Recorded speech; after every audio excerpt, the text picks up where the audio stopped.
All right, so section 1.4 is rounding and estimating. And let's just read the steps, but I think these are steps, you've seen it before, okay? So step number 1, locate the digit to the right of the given place value. So if they say if you want to round to the hundreds, you're really going to look at the 10 spot.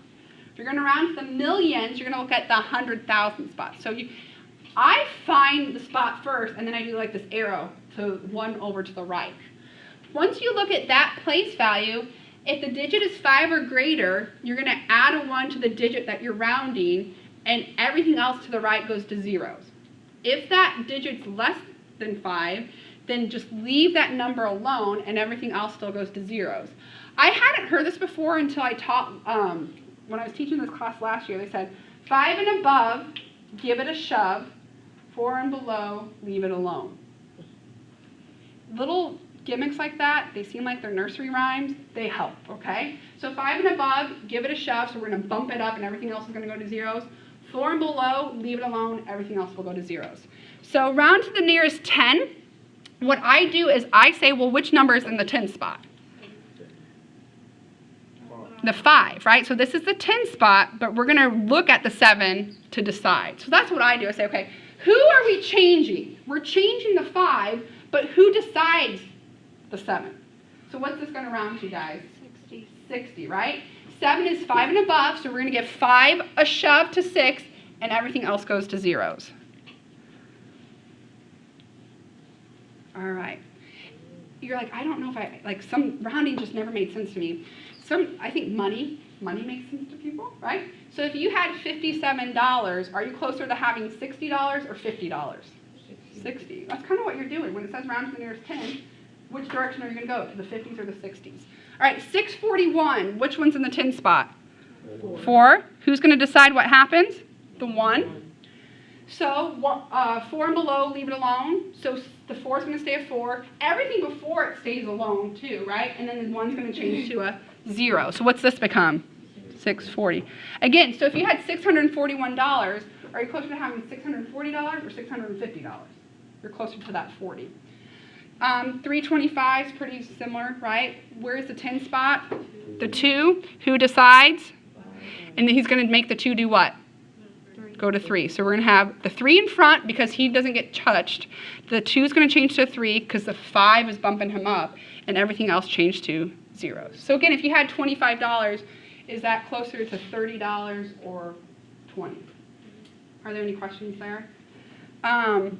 Basically, all these are going to be the same, but we're going to round to the nearest 1,000 now. So which one is the 1,000 spot in this problem? The 2. So who's behind him? 3. 4 and below, leave it alone. So that anything in front stays the same. So 72 stays the same, but everything else changes to zeros. So basically, again, when you round to the nearest thousands, is 304 closer to 0 or 1,000? It's closer to 0. So that's why we stick to all zeros there. 9,222, where's the 1,000 spot? 9, right? So the 1,000 spot's actually the 9, and the 2 is going to decide. So what's going to happen to this problem? It'll be 9,000, right? We're going to leave 9 alone, and everything else is going to go to zeros. All right. C, where's the 1,000 spot? The 1. 8's going to decide what's going to happen to the 1. 2. Everything above in front of the 8 stays the same, except for that 1's going to bump to a 2, right? And this is all going to be 0. So basically, $1,800, guys, is closer to $2,000 than $1,000. Is that okay? Did I go too quickly on those? All right, nearest 100, it's basically the same. Anything? Okay, good. I'm like, there's one that's a little tricky. I'm like, anything different? So this is going to be 4 is in the 100 spot. What's that 7 going to make him do?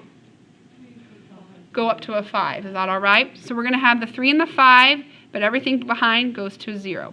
If you want to put a comma, feel free. If you don't, it's not a big deal there. 100, the 2's here, but who's behind him? The 4. So what's that going to do? Stay the same. So the 76, nothing ever happens to him, and then this will be 200. Is everyone okay? C is the one I wanted to do. We're rounding to the nearest 100. Here's the 9, right? And who's going to decide him? Yeah, you got it right. All right, the 6. And what's the 6 say to do to 9? Go up. But when you bump 9 up, what's he change to? A 10. But he can only hold one number. How do you hold 10 there? You can't. So what happens? You put the 0 there and then carry your 1. So this is actually going to be what? 979,000. Because this changes to a 10. So we got to carry that over. Is that okay? I think those are the tricky ones when you have to start and if that was like a 9, you have to keep bumping it over, okay? Just like when we borrowed. All right. I think this is like the more important part of the section. It's like just real life values, why it's good to round and estimate. Because I don't want to sit here and like, say you're shopping and you're buying some expensive, okay, maybe we're in Macy's, so we can buy some shirts, pants, maybe $98 shoes, kind of pricey, right? And you want to have an idea of how much money you're going to spend at the store. Well, I'm not going to sit here and really add 49 to 98 and so forth. I'm going to round everything, right, and have a rough idea. So on these problems, they're going to tell you what to round to first, and then you add. Does that make sense? So it says, round each number to the nearest 10 to find an estimated sum. So you're actually going to round before you add, not add and then round, okay? So the nearest 10, what's this going to change to? 50. What's 25 going to change to? What's 32 going to change to? 30. What's 51 going to change to? 50. And then what's 98 going to change to? 100. Is everyone okay with the rounded? And isn't that a lot easier because you just have a bunch of zeros to add? So we're going to focus on adding this column and then carrying over, okay? Be clever. What do I mean by that? Does anybody see 250s? What do 250s make? 100. So it's just kind of quick stuff like that that's going to make it easier for you. So those are 100. And then what do 230s make? 60. So really you're just adding 100 plus 100, 200 plus 60. So you're spending a good amount in that store today. $260 worth of merchandise. Okay? Do you have to do the way I did with that grouping? No. You can do 5 plus 3 is 8. 8 plus 3 is 11. 11 plus 5 is 16. Put your 6 down, carry your 1. All right, same thing with this. I think I probably round more when I'm subtracting than when I'm adding because subtraction's a little tough. So we're going to have to round to the nearest thousands first and then find the estimated difference. So the thousand spot is the 3, and who's behind them? 7. So what's 3,785 going to round to? 4,000. And then the thousand spot over here, guys, is the 2. So it's going to round to 2,000. And isn't that math a lot easier? Whew. I'd much rather do 4,000 minus 2,000 than 3,785 minus 2,479. Any questions? Is the pace okay? Okay. Slow me down if you need to, or if you want to just talk to me outside of class because you don't want to say it in front of everyone, that's fine too. All right, this again is just the same idea. It's basically what we just did on the bottom of the page, but with like word problems. All right, so it says Tasha Kilby is trying to estimate how far it is from Gove, Kansas to Hays, Kansas. Round each given distance on the map to the nearest 10 to estimate the total distance. Has anybody used a map? Like back in the day, like when I'd go on vacations, I would have the road atlas, and I'd be looking at those little triangles to triangles and adding them up.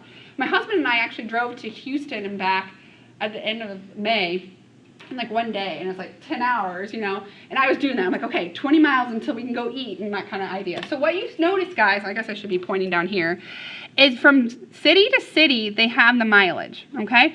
So look at this. Grainfield to Gove is 11 miles. And then Grainfield to, is it Quinter is 16, Quinter to Waukene, these are great names, 19 miles, and then Waukene to Hays is 31. Is that okay? So we actually have to add all 4 of those numbers, but they say round to the nearest 10 first. So let's start with 11. 11 is going to change to what when we round it to the nearest 10? 10, right? Because the nearest 10 would be that spot, and the 1 would say, hey, you stay a 1, I'll go to a 0. Then we have 16. 16 is going to round to what? 20. Is that okay? Because the 6 is 5 and above, give it a shove. 19, hopefully there's not a whole lot of thought there, right? 19 is basically 20. And then 31 is just slightly over 30, right? So we're going to add 30. And again, guys, isn't this sum a lot easier than this sum, right? So 10 plus 20 will get you what? 30. 30 plus 20 will get you 50. And then 50 plus 30 will get you 80. 80 what? Miles. You guys are awesome. Is that all right? So some of you guys have seen this before, right? Those in the days of like actually they're before MapQuest. Now you guys don't even know what MapQuest was. You had a map. That's what I always use, MapQuest. Yeah, you're like MapQuest it, you know. But now we don't know that. Our phone just tells us. We just follow where our phone goes, you know. You gotta print out that. You print out the MapQuest, yeah. My mom used to use that. Yeah, it's one of those things where I love those videos that they make like of the 90s. Like if you grew up in the 80s and 90s, Oh, yeah, you know like what this is, you yeah. know what all this stuff is. A pencil and a tape with the connection Yeah, between them. so you record stuff. Example 7. In a recent year, there were 48,445 reported cases of chickenpox, 6,584 reported cases of mumps, and 15,632 reported cases of whooping cough. Round each number to the nearest thousands first to estimate the total number of cases reported for these preventable diseases, okay? So the nearest thousands for each is going to be that spot right to the left of the comma, okay? So we're going to look at the 8, but there's a 4 behind it. So the 8's going to stay the same, and everything else is going to go to a 0. Is that okay? So 48,000 for chickenpox. And then 6584 doesn't have a comma, but it's going to be 1, 2, 3, the 6, right? And the 5 is 5 and above. Give it a shove. So that's going to round to 7,000. And last but not least, 15,000 right in front of the comma is the 5. The 6 behind it makes it bump up to 16,000. You guys got it. I love zeros, right? So all 3 of these are going to still be 3 zeros, and we're just going to focus on these numbers here. 8 plus 7 is 15. 15 plus 6 is 21, okay? Use those fingers if you need to. Put a 1 and then a 2. 2 plus 4 is 6. 6 plus 1 is 7. So we have 71,000 what? Preventable diseases. And I feel like math authors like to start controversy. Like, we're not going to even talk about vaccines or anything today, okay? Are there any questions on how that works? So this is a little bit different. Typically in later math classes, guys, they have you do the math first and then round your answer. On these, they're going to say round first and then do your sum and do your subtraction and so forth. Are there any questions on that? We're looking good.